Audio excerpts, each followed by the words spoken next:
Grupo 1 gravando. Boa tarde, pessoal. O nosso grupo vai falar um pouquinho a respeito de administração do tempo no trabalho. Tá? Os participantes do grupo, nós tivemos a Júlia, que é a nossa estagiária, a Cris, eu e o Zapa.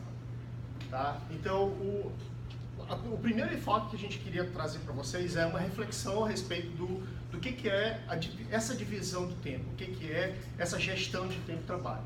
Então, como ser efetivo no trabalho, entregando resultados dentro do tempo previsto. Então, por que isso? Porque a gente tem, no curto espaço de tempo disponível no dia a dia, dá conta de vários KPIs, ou informações, ou dividir conhecimento com todo o nosso público, né? dentro da nossa companhia, que é gigante. Tá? Então, quer falar alguma coisa? Dentro desse enfoque, a gente dividiu o tema em duas partes e a gente vai falar um pouco agora de planejamento.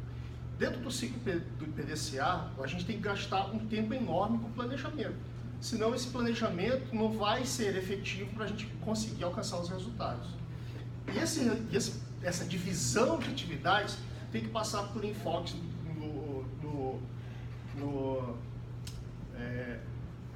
por ações do dia a dia, ações semanais. A gente tem que dividir, inclusive, o que é coletivo e o que é individual, para você saber exatamente para quem você vai delegar ou não determinadas ações do teu planejamento. E aí, o que acontece? A gente tem que saber o como fazer. E como que a gente pode fazer isso? Então, a gente pode fazer isso através de uma agenda, que a gente hoje quase não usa. Então, assim, colocar as atividades hoje no Outlook, colocar as atividades na agenda do celular, planejar o seu dia, planejar a sua semana, planejar como vai ser daqui. Tipo, você tem um planejamento de curto e longo prazo. Você pode ter, uma coisa muito importante é identificar os ladrões do tempo. Então, por exemplo, na sua rotina, durante o seu dia, você vai lá, faz um check de tudo aquilo que você tem que executar. Chegou no final do dia, você vai ter que fazer um follow-up daquilo para replanejar.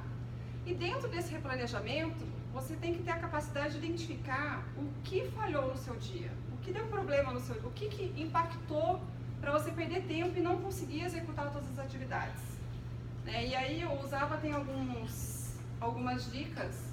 E aí, pessoal, fechando o tema, fechando o ciclo aí, por que do ser efetivo no tempo? Porque a gente tem, além do trabalho, temos outras atividades.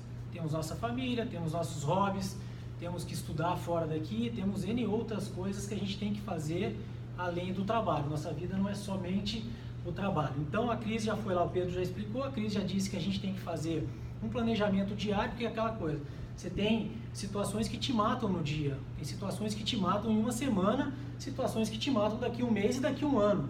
Então esse planejamento tem que existir.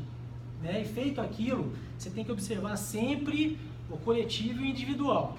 Normalmente a gente vê alguns exemplos aí que as pessoas deixam para fazer reuniões que abrangem 5, 7, 8 funcionários 6 horas da tarde. Isso não é correto. Então a gente tem que planejar, priorizar isso com a equipe. Caso tenha que fugir um pouco do tempo, o gestor, o líder, vai fazer no horário extra ali dele. E feito tudo isso, ao final do dia, no dia seguinte, você tem que fazer um planejamento e observar o que aconteceu. Então, se você teve atenção às suas prioridades mesmo, aquilo que eu disse, se você priorizou o que ia te matar naquele dia, naquela semana, naquele mês. O foco. Muitas vezes a gente se pega, estamos focados num assunto, o ambiente te estimula e te tira daquele foco. Você vai fazer outra coisa e se perde naquilo que você estava fazendo. E o dia, 5, 6 horas da tarde, ele acaba. Planejamento médio, curto e longo prazo, já disse, saber delegar. Um outro erro que a gente se pega muito, a gente quer centralizar tudo. Tudo na minha mão, eu tenho que fazer. Então você vai, treina, organiza, orienta, delega e checa. Ser assertivo, A gente tem que evitar aí falar muito e não chegar a nada. Tem que dar o recado claro para o funcionário, para que ele faça aquilo da melhor forma e tenha entendimento. Senão vai chegar no final do dia, a pessoa não vai ter entendido nada, você perdeu o teu tempo e perdeu o tempo dele, tá? E, gente, organizar recurso, né? Não dá para fazer nada sem ter o recurso. Então tem que explicar direito qual recurso a pessoa vai utilizar, enfim, para realizar o trabalho da melhor forma possível. Isso era o que a gente tinha para vocês, pessoal. Como ter uma vida saudável, trabalho em casa aí também, né? É isso aí. Obrigada. Vamos ficar um pouquinho aí para a gente ouvir aí.